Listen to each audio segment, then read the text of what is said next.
Hello and welcome to Podium with me, Katie Smith, Rich Newman and Hannah England, your place for athletics news, reviews, rumours, some interviews as well. And this, can you believe it, is episode 1. So welcome along. We're so excited to have you with us. Guys, we've made it. Who knew how much goes into making a podcast when the season's already started? I totally blame Rich. Rich was like, hey guys, I think we should actually do this. We talked about it back at World Indoors in March. It's a conceptual idea. And then suddenly Rich is like, all right, let's do it.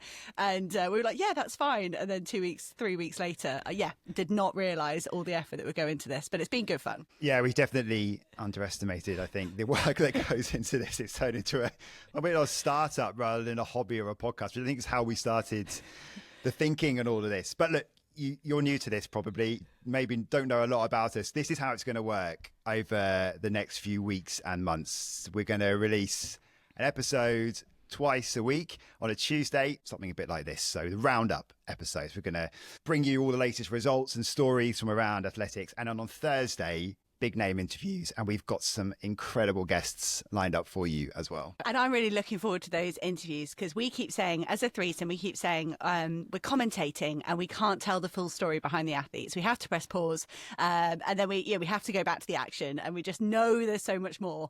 And I'm so excited. The quality of guests that have answered our messages and stepped up. I'm really excited about that run into Tokyo with all those athletes. I think I'm quite excited for the roundups as well because the three of us all commentate. You know, we take it quite seriously, and we are factually correct. I'd say 99.9% of the time. It's not what social media says, Katie. Yeah, don't listen to the haters.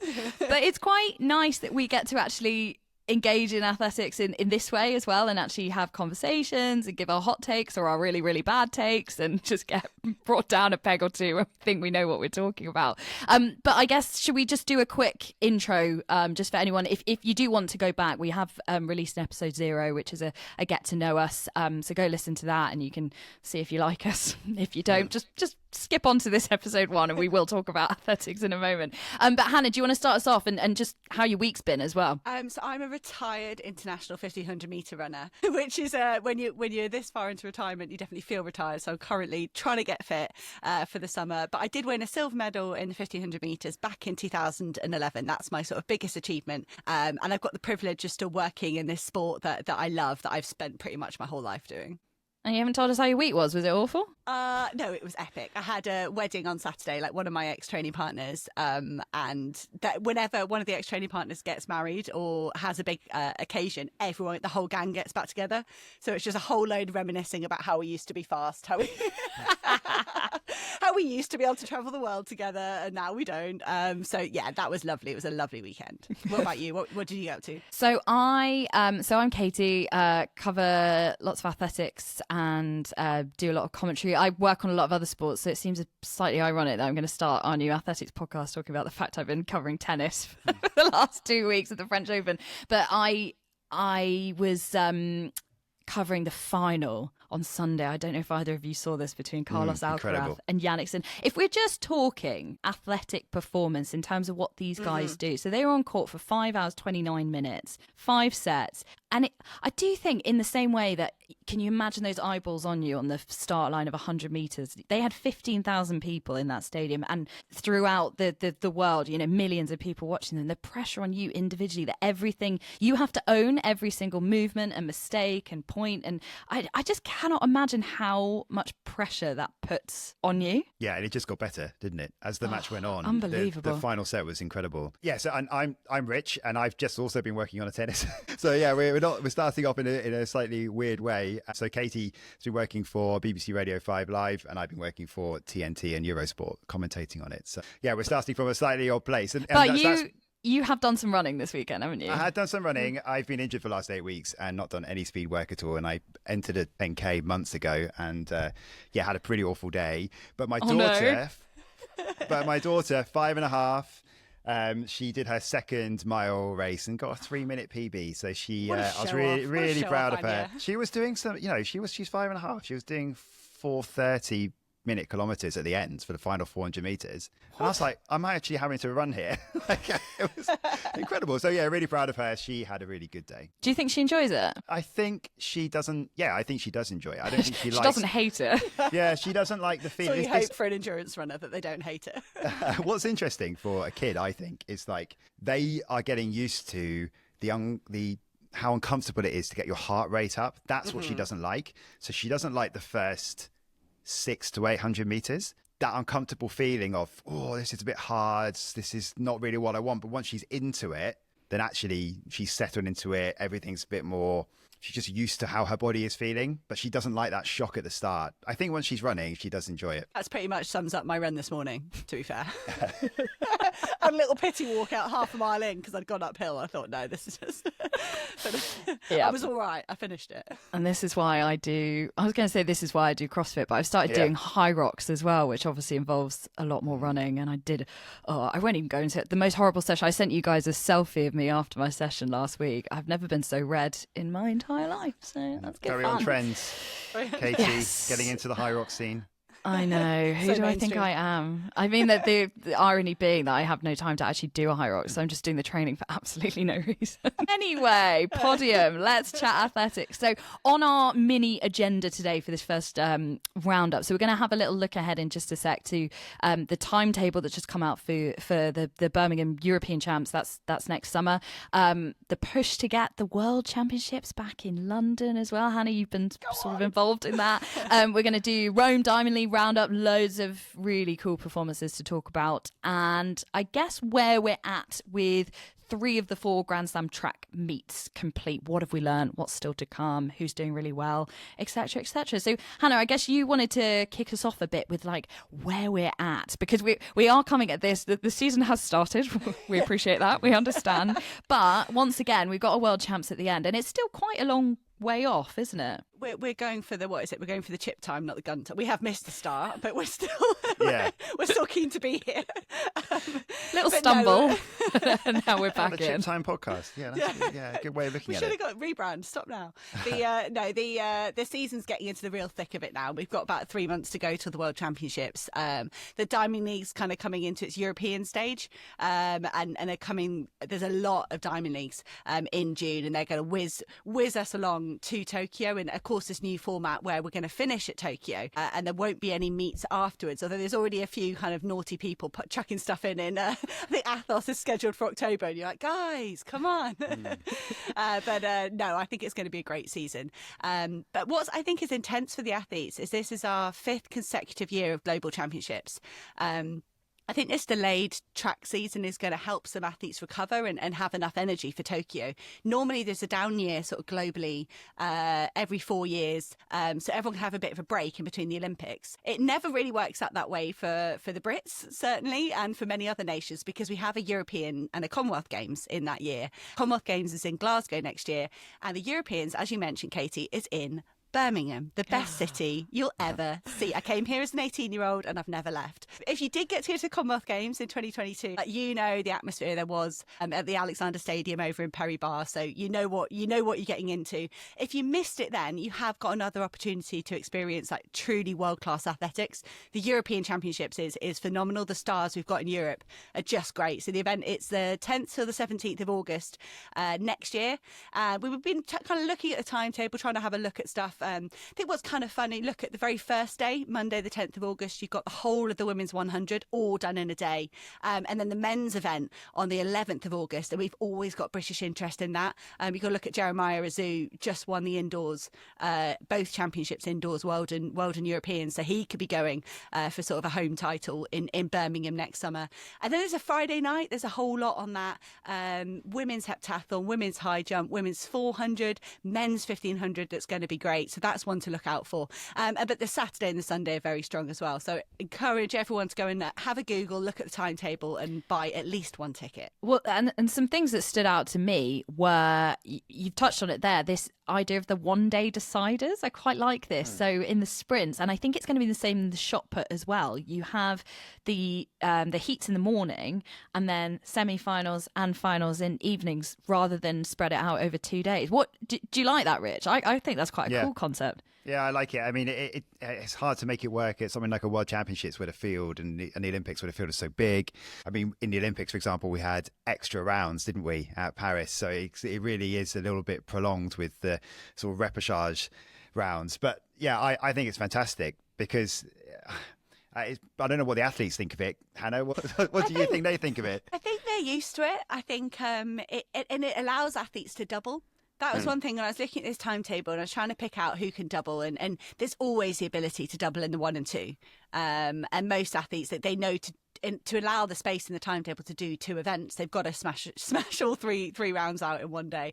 But people think of going to athletics for just an evening. But when I look at this timetable for Birmingham and that, a whole decider in a day, it's like, why not come for the whole day and follow that whole journey of the men's or the women's 100? I think across athletics as well. And I think Grand Slam track is helping this just to promote the fact that you can do multiple events over the weekend. I think we've seen trends a little bit more recently where athletes are trying to double up, maybe do a triple as well on the track. Safan. Yeah, Safan, good Sage. We see you. But, and I think maybe it's just showing that it can be done.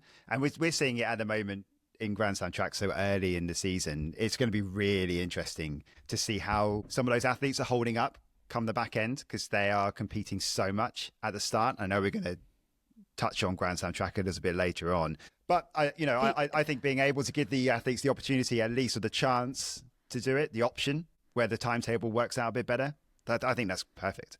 At 8:15 used to be a really traditional double. And it seems to have fallen out of favour. A lot of the 1500 metre athletes are like 15 5K, and that's why I like the intrigue of come to championships and see what people are going to pick. Yeah, I'd love to see a few more of those 8:15 doubles alongside the sprint doubles. The other thing that stood out to me as well, I don't know if you guys saw this, was the price points for the tickets. I think are actually quite reasonable, and like you say, I think encourage people to maybe try and come and engage in the whole championships or a couple of days or maybe a full day. So we've got 250,000 tickets going on sale. The adults tickets start for just 10 quid, but you can get a family of 4 in to attend a session for £30 in total, which I just think is so important if we are not only trying to encourage more champs to come to this country, we'll talk about that in a moment, but to encourage people to come and bring their kids, engage. Like, I fell in love with athletics by going and just sitting at Crystal Palace and being like, what is this madness? Like, why is someone throwing something over there, and why is that guy running, and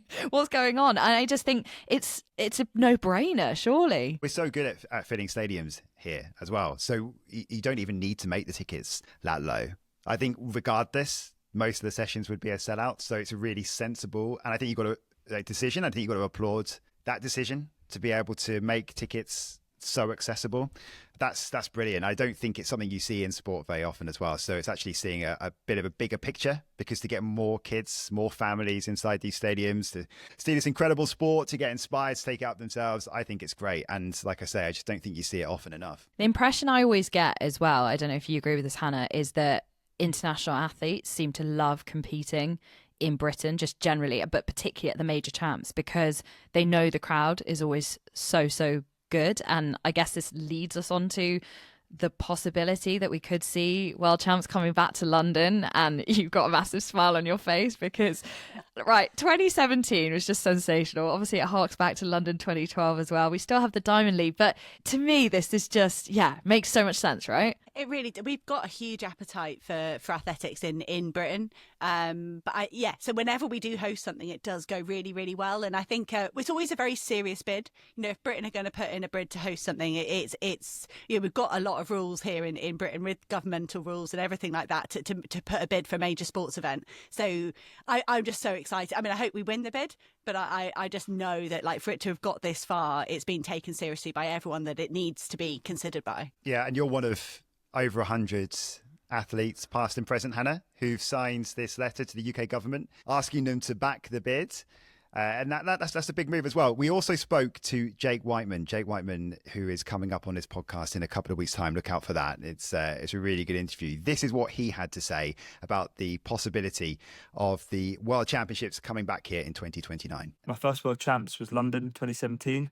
And it was a full Olympic stadium, and the rules we got for British athletes was amazing. And that was when Mo was obviously still competing on the track. And I think we need as many opportunities as possible to showcase how good athletics is in this sport at the moment. And I think the legacy from that is that there'll be so many athletes, even after Paris, for example, which was as close to home as you could get. I think so many people would have watched what Keely did, for example, and being inspired by that to take up the sport. And there's no better way of doing that than having one literally at home. So 2029 world champs would be potentially, like, it's a bit of a stretch for me. It'd be something to hang on for. Just to be able to finish off like racing in front of a home crowd would be unreal, but I'm not sure. But yeah, for the legacy of the sport in the country, I think it's the right time to have a home champs. We're in probably the best period we've been for a very, very long time. And it'd be amazing to be able to have a whole array of athletes across different events able to go and get medals and hopefully titles in front of a home crowd. And we have probably, I would say, if you asked a lot of the professional athletes in our sport who race on the circuit and in different diamond leagues, what's your favourite stadium?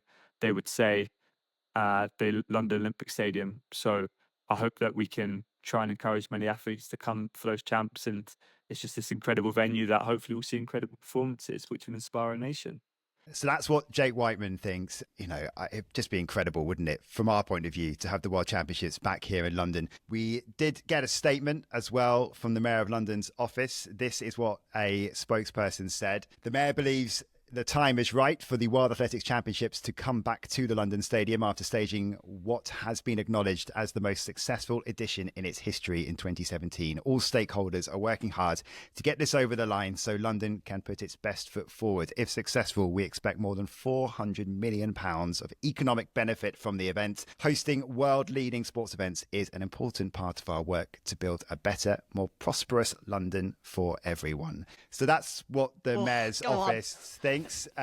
From a sporting point of view, it'd be incredible. And I think just generally, it's also trying to convince the government that economically this makes sense. If I was to offer a flip side argument, though, my only concern would be, do you think the pool of hosting nations and hosting cities for these sorts of events is diminishing down, or that maybe it's not big enough? Because one thing I've always would love to see, and having worked a lot at the BBC World Service and done a lot around particularly African athletes and the impact that they have with the audiences that we serve over there, like, I would love to see a World Championships in Africa, and we've not had that yet, have we? But we have got the World Relays coming up in Botswana. And that's a kind of cool push to make sure we can get those world-class events there. We saw World Juniors in Lima, so that was South America. I know what you're saying, Katie, and I think I'd love it if there was almost a structure of supporting these other nations with smaller championships that are short, not as many days, not as many competitors, not as many fans. And then almost if they can learn on that, and then it would be brilliant to have those global championships going truly global. We do have, we've got them in far-flung places, but you're right, it's not evenly spread. The point is, as well, the reason why this letter has gone out to the government encouraging them to back the bid is because it costs so much money. So this is the other part of it, right? So it's having all the infrastructure in place, having the money behind it. And the reason why the government haven't said yes straight away is because they're weighing up the cost benefit. So this is the issue, isn't it? We kind of want to take it around the world. It's the World Championships, but being able to do that, that you can see why some of those nations might be more tempted to try and bid for something like a World Cup, as in football, something that is going to have more eyes on it, even than athletics. We think this is an incredible sport. It is an incredible sport, but unfortunately, football and sports like that just have a bigger audience. And so you can kind of understand why the priority might be something like that if you're going to go for a big bid. But yeah, absolutely, I agree with you. And then my final point on this before we get on to stuff that's actually happened. We're going to talk about some athletics that's actually happened. If the bid is successful, then do you think that it's a big enough prospect, maybe a little bit lower than, say, London 2012 and the run-in that we had to that, but is it big enough, Hannah, to encourage athletes who, the 12-year-olds right now, the 15-year-olds to get to that level? Sorry, that was a really bad way of saying it. You know what I mean, though. Like, I know. No, I think, and what I love with this bid for 2029 is we're just. I just didn't want to say inspire a generation, but I've done it now. Here we go. So Sorry. 2012. No. No, I think it's you got to look at what we're doing, bouncing from different events. We had a World Indoors in Birmingham and in Glasgow. Commonwealth Games were in Glasgow. They're going to be in Glasgow again. I know I'm saying this, we're trying to get to different cities, but if as a nation, if we can tag those events back to back, if there's an event every 3 or 4 years, that's when you really hook in those young fans. And I think that's what I love, that we seem to never be that far away from hosting a major event. Before we move on to some of the events that's actually happened, some racing and some events that are actually going on around the world, I just want to draw attention to a situation that happened in London 2012. Hannah, you have, I'm sure, strong views on this. So just another piece of athletics news that came out this week. So Ekaterina Guliev, then known as Ekaterina Postakova, became last week the third athlete to essentially lose their finish positions at the London 2012 800-meter Olympic final. She's going to lose her silver medal. She's already been upgraded to bronze, and it's a complete mess. All 3 banned are Russians. Marina Savronova won gold. She was banned. Kasta Semenya upgraded to gold. Elena Azarkova as well. She finished 6th. And then you've also got on top of that the so-called dirtiest race in history from London, the women's 1500 metres, which is, of course, an event that you were involved with, Hannah, at London 2012. 5 athletes banned from that. 2 Russians, a Belarusian, and 2 from Turkey. The 2 who finished 1st and 2nd. And look, Hannah, at the time, I was looking back at this and Lisa Dobrisky's comments about it, saying that she wasn't competing on a level playing field. That was a big story, and it got to a point where more and more people were saying that kind of thing. Was this a big topic of conversation amongst athletes? And how do you feel about it now, so far down the line? Like, my level of rage has not diminished over the last decade. Like, it's hard. For me, the essence of athletics is how hard can you train, and then you recover, and then you go again, and you string that together to find your physical limit, and then you go and express that at championships. Like, that is the beauty of our sport, and to compete alongside athletes that I knew they were skipping those steps. They were doing things to allow them to train hard. I couldn't train that hard. I'd get injured. I'd get a stress fracture. I'd tear something. And to be able to watch them kind of put those races back to back and that training back to back was just disgusting. And I think that women's 1500 final, I didn't make it, and I was about 3 or 4 gin and tonics in by the time it was on. So I thought, oh, whatever. My dad had pretty good tickets. I went with my dad and my sister to watch because they, why not? And it was almost to watch the way the order of those athletes panned out, and to watch it's actually Morgan Newson, a really good mate of mine. She fell, and I think she could have beaten a lot of the cheaters, and that would have been like an absolute triumph. It's just so frustrating, and it was a big part of what we used to carry around as athletes. And I beat a lot of people that failed tests. So I just had to go around saying, just because you're cheating doesn't mean your tactics are any good. Or just because you're cheating doesn't mean you're going to be in tip-top shape this week. And imagine the stress. That's what I used to have to tell myself. Not only can I take pride in what I'm doing, I also know that you are beatable, because I have beaten you at championships on the circuit. But it's just, I really felt with a few of those athletes that you listed off that week in London in 2012, just that it all come together for them. And athletes, I rue kind of the fact that I think if I'd made that final, it would have really suited me, like the way it was ran. But yeah, it's just, never mind the athletes that have been upgraded so far beyond the event. It's just heartbreaking. Did it make for a horrible racing environment around that time? I just wondered, was it like an us versus them thing, or was it more subtle than that? No, not subtle at all. I've been in call rooms, and I am quite internal when I'm in a call room. Like, I'm quite nervous. Miriam Jamal, who actually does end up, I think, God knows where she is in that 1500 final now. She the winner? She should be.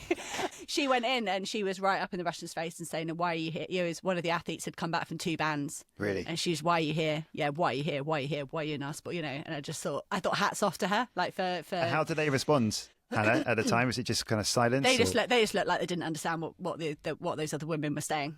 Yeah. It's a frosty environment for sure. I think this is what a sort of conversation that we might end up having quite a bit more, a deeper dive in over the coming months. There's a lot to talk about.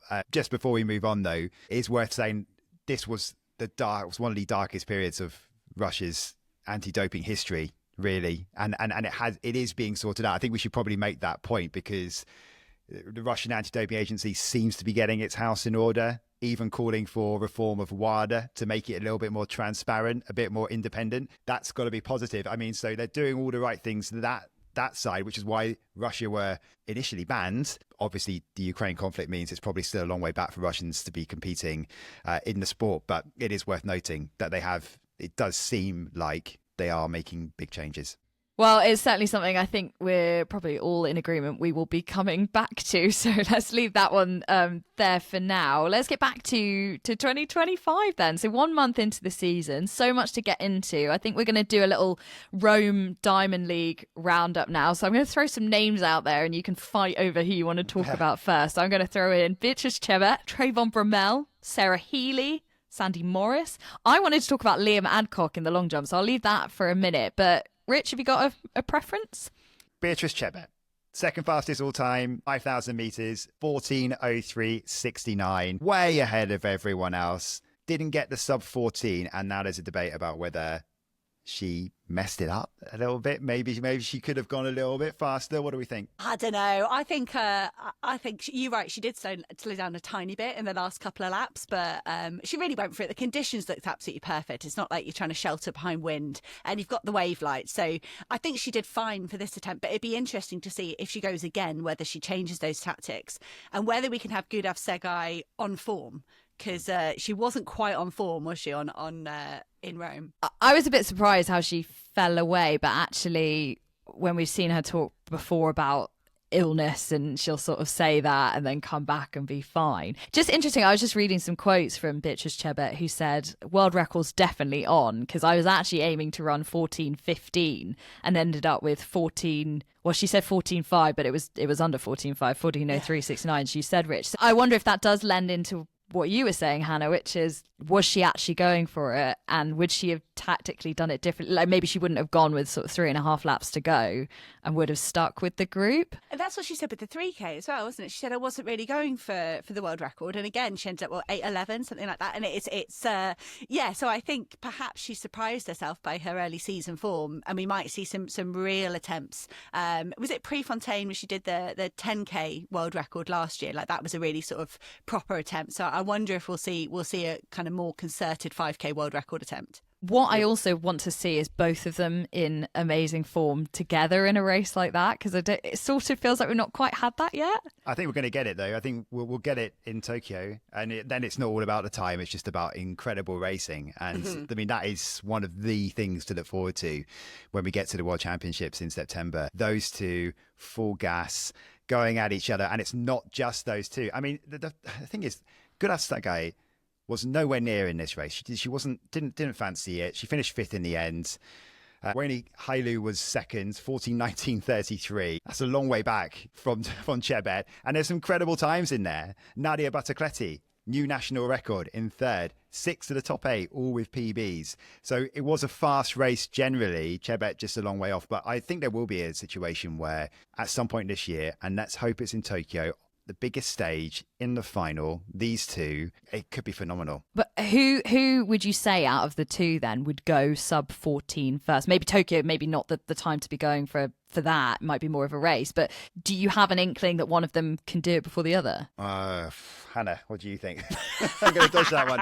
Because the thing is, we're only speaking about... Yeah, I know. But we're only speaking about these two. We don't even know what sort of shape or what on earth is in Sifan Hassan's plans. Yeah, true. Yeah, from what I've seen, Beatrice Chebet so far, you got 26 dead to win Diamond League in the over 5,000 at the start of the season, and then these time trials in the 3,000 and the 5,000. Like she's got a full toolbox. Like she can do it all. So I really can't.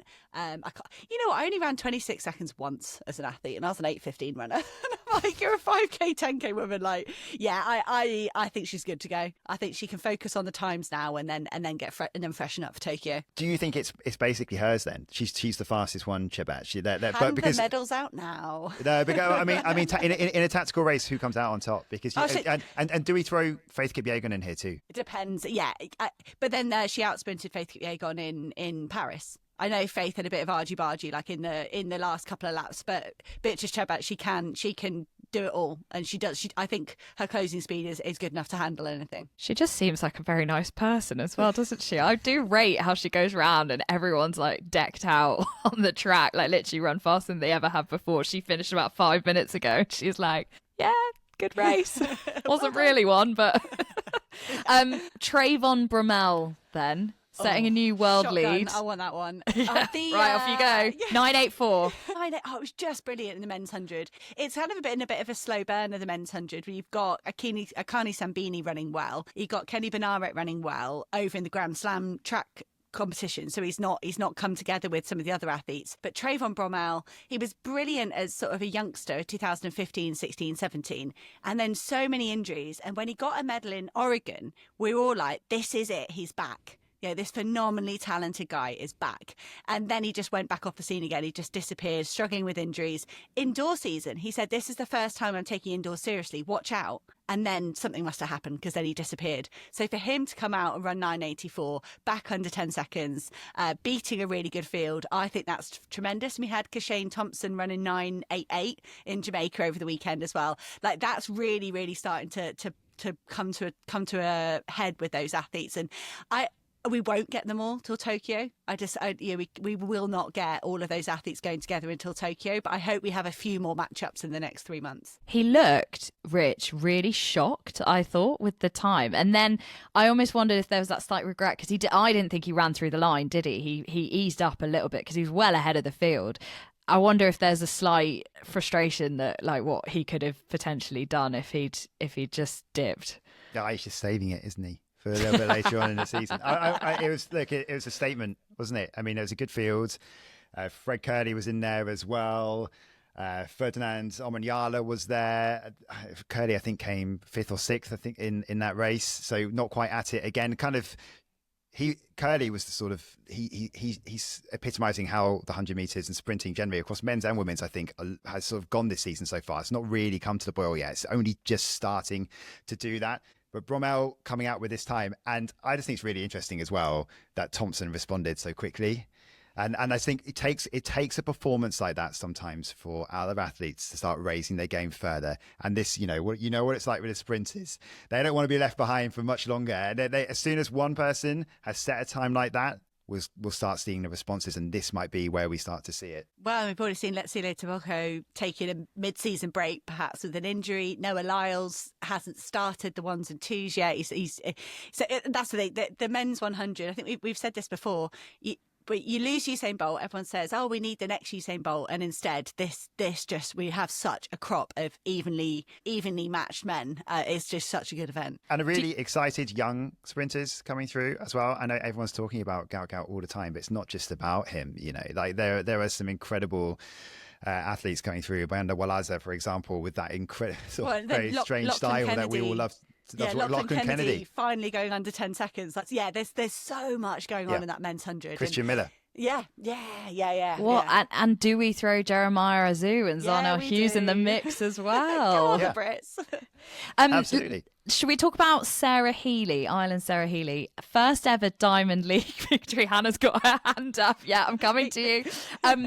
Brilliant year so far. Got the gold at the European indoors. I think for me, the thing that's impressing me so much is that just the tactical maturity and the calmness in the race that she shows. Go on, Casey. That's exactly what I was going to say. Okay, well, let me carry on. We like to do sort of like a bit of tactical workshops. I help out with some coaching here, and we've done some workshops when you kind of pull up a brilliant race and go, how did they do that? And that Sarah Healy race, it was just so calm. There was so much going on. There was so much pushing and shoving. If you look at the men's 1500 in Rome, they all ran very fast. And I said, when it finished, I was like, they all just stayed out of each other's way. And it was almost the opposite in the women's. They got in each other's way at any opportunity. And she just never, ever gave up. And she made very positive moves to put herself in a good position. And you look at some of the other athletes, I think Sarah Billings was second in the end, ran a good race. Abby Caldwell was finishing like a train, the other Australian. Where Sarah made all the exact correct decisions to be across the line at 1500 metres. And I just thought it was a beautiful race and really exciting, because I think to win European indoors and that sort of putting her in that championship mindset, that again, hopefully she's from such a fantastic training group and they are all running so well. And I think she's probably learning from being alongside Georgia Hunter-Bell, being alongside Keely Hodgkinson, but she's making a name for herself now as well. And it's that composure mid-race that I think is now becoming a kind of trademark of the Jenny and Trevor group, right, Rich? Because we see that, like Hannah's listed all those athletes, they all do that too. Yeah, they just seem to be mentally very sound, just like clear thinking all the time, and that's something you've got to work on as well. It's not just about the race execution in terms of the actual speed you're putting in. Hannah, I'm sure you're the one to tell us about this, but it's learning the craft properly. It's tactically knowing what to do in the race. It's racing the actual race, not the clock. Exactly, and you've got the ability to stay calm in those situations is what takes you to world class athlete. And how many times do we see people perform well in a pace made race and then they can't reproduce that in a championship environment? You have to be able to do that. Are you seeing that? Katie's point, with Jenny and Trevor, they're athletes. Do you see like a bit of a trend amongst their athletes in terms of how they're thinking and how they're working out races, tactical planning? Yeah, no, and I think you have got to plan your tactics, and I think that's where you see really brilliant coach athlete pairings when they understand the race and they understand what's going on. I think Mark English has spoken very eloquently about that this season. He's changed coaches to Justin Rinaldi, and he said one of the super strengths is the fact that he helps me read the race. And Mark English knew Irish record the other day. He's winning things in such a fun fashion, like he's getting his tactics perfect. So I think it's a really important part of middle distance particularly, and maybe the 5s and the 10s if they end up tactical, but middle distance it's such a fine skill. Sarah Healy a contender in Tokyo? Too soon to say? I mean, why not? That's the beauty of the women's 1500. If we look at it, was Ciara McGeehan that was sort of the Irish woman pushing towards that podium. And Sarah Healy, she's got the personal best, honing those tactics. They're getting better. This is the best tactical season she's sort of shown so far. So why not match up a fantastic PB with good tactics and nab yourself a medal? But then if you've got someone in your training group, Georgia Hunter-Bell, going for the same thing, that's going to be tight. Just before we move on from this women's 1500, does anyone have a busier schedule than Nozomi Tanaka? Honestly, if there's a big race, she is in it. She's always on honestly, no off day. I feel like you and I, Rich, have become slightly obsessed with her schedule because we did that Tokyo meet the other day. Are you on Skyscanner being like, how is this even possible? Has she got a helicopter? She's doing Grand Slam track. She's in Japan on the World Continental Tour. She's here at the Diamond League. I mean, she's probably got, I don't know, I imagine she's going to start a bit of a European swing before heading back to LA and doing Grand Slam track again, which is just incredible graft. I'd say Tanaka. Anything to avoid training. That's what that says to me. She's like, let's just race again.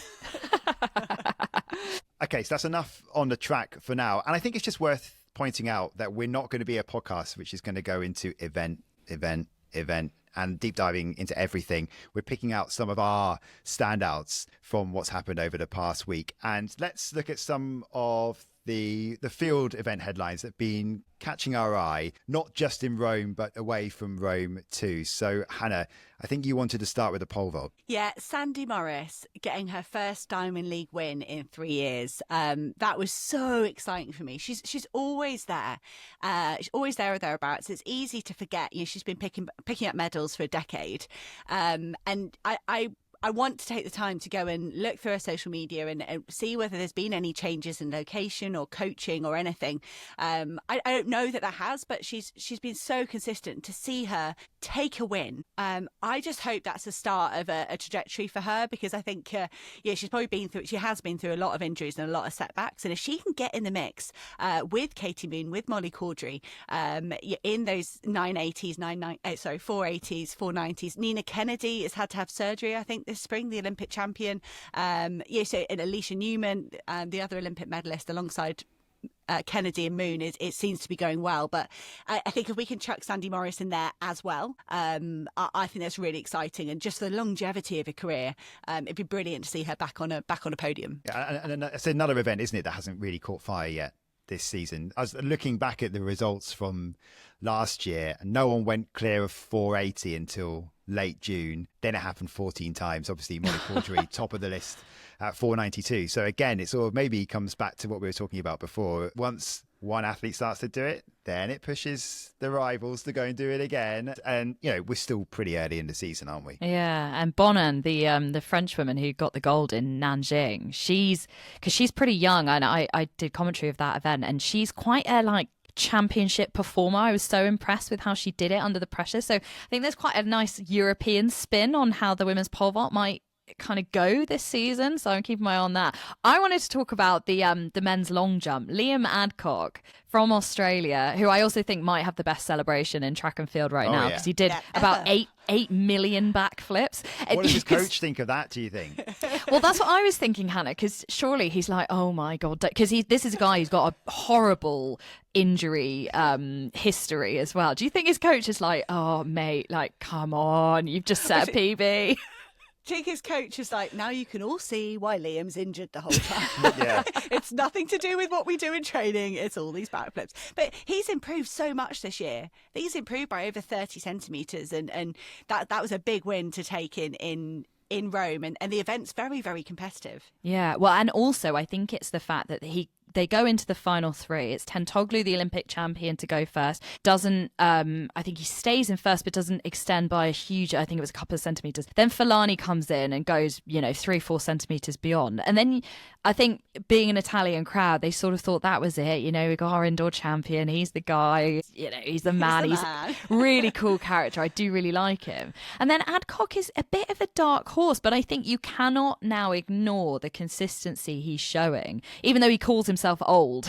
He's like, oh, it's such a shame I'm old now, but he's getting personal best, and he came in and actually took the win. And I think with this final three order, they switched it, right? So it meant Tentoglu then couldn't respond. Even though he jumped the furthest after the 5 attempts, he jumps first, if that even makes sense. So I couldn't quite work out if I liked that or not, but I just think that this competition is alive. And I would also just like to point out Luvo Manyonga is coming back. He's had his 4 years out, failed the whereabouts test. He's had a really, horrible history with drug abuse and addiction. And I think he was a real fan favourite for a long time, was a bit of a superstar in South Africa. It feels so long ago now, Rio and London and all of that. But he has jumped 792 this week in South Africa and, into his mid-30s now. But he looks happy and he looks healthy. And I think that's just, there's a lot of people who'd be really pleased to see that. Do we want to talk about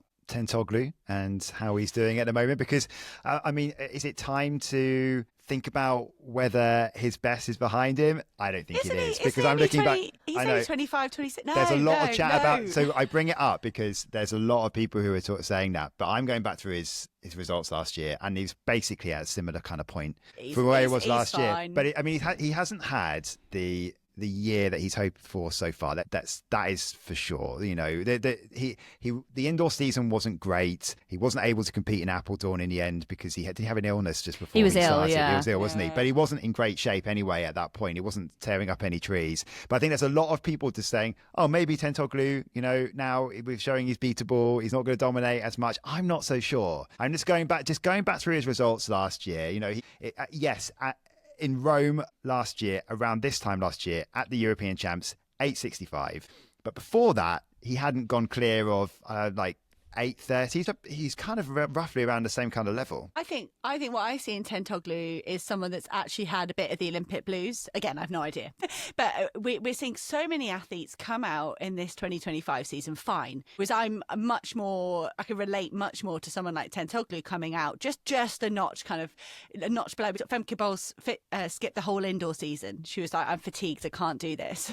And I think for Tentoglu, I reckon he probably took a longer end of season break than he would normally. The season's later in the year, and that's just what we're seeing right now. And that makes me think he probably had to do that to get back to that dominance, and I think we will see that in Tokyo. But it's too soon to say. And also the reason I talk about jumping order is for someone like him, that actually is quite often essential. If he is the last guy to go, that is when he produces something magical, and I still don't think that side of him has gone, and I think that's the side he'll peak for Tokyo because he knows how to do it. He's done it a million times, hasn't he? Yeah, I agree. I just want to also highlight Leonardo Fabri, who's had a bit of a difficult season, and good to see him throw world lead 22 meters 31 centimeters in Italy this weekend. That's the first athlete to throw over 22 meters this season, because I wanted to bring that up because since winning gold in Rome in front of that home crowd, it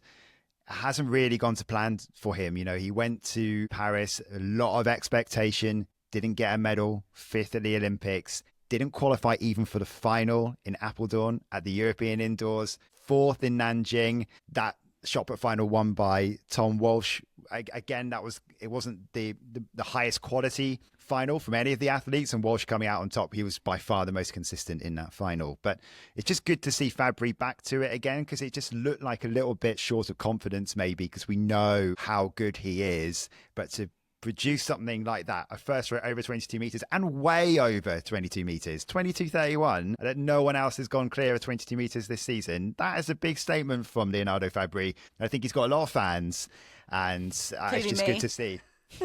I love Leonardo Fabry. When he won the London Diamond League, it was like the first time he'd ever beaten Ryan Krauser, and he was just beside himself. He was so happy. And the Olympics, I think he really struggled in the rain for me. He kind of built into a competition, and the rain came down in the second half, and Joe Kovacs was the only person that could improve. And Fabry, it was like he was on an ice rink, because his technique just did not suit the wet circle one bit. It was the same with the women's as well, wasn't it? Yeah. Rain was a massive issue. Yeah. And I think to see Fabry back, he was sick before Apeldoorn when he didn't make the. I've been like, I'm sure he's fine, but at the same time, every competition where you go in and you're further down the order than you know you should be on your class, it does take a lot. It does hit you as an athlete, and I think I saw that as a sort of, Rome went badly, I'm going to go to a small meet because I know there's more there. Get it out, and now hopefully he can move on as a 22-meter athlete this season. And before we look ahead to Diamond League meetings coming up this week, this is our first episode, and we have mentioned Grand Slam track a bit. We're going to do a deep dive on that and really assess how we think it's gone.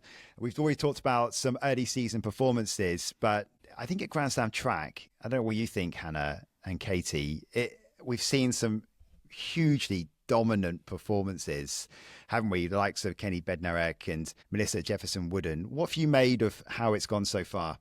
Don't know if this is maybe a slightly harsh thing to say. I'm finding it's the sort of event right now that is working very well as clips on social media, where I'm jumping into highlights, and I wouldn't say I've engaged with the entire process of it. I don't know if that makes sense to you both, but like, for example, I know you want to talk about Arup, Hannah, and the amazing finish with Josh Kerr and Cole Hocker, and I've been watching some of the sprints, but I wouldn't say I've completely engaged with the entire premise of it all. I think I'm picking and choosing some of the events that I'm leaning into, and I'm particularly enjoying the longer sprints, the 2s and the 4s, and I wonder if that's partly to do with, I've always had a fascination about how those link together, because I guess I know that the 100 and the 200 work, and I think I like the 200-400 double a little bit more, because I think for me there's more balance over,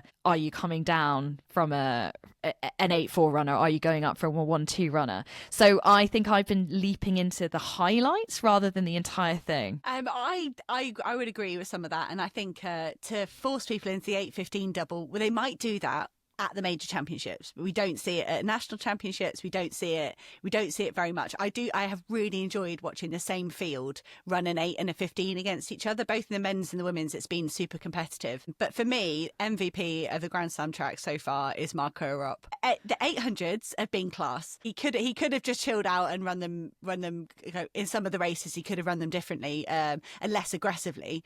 Penn relays going 52-51 was just a masterpiece, an absolute masterpiece.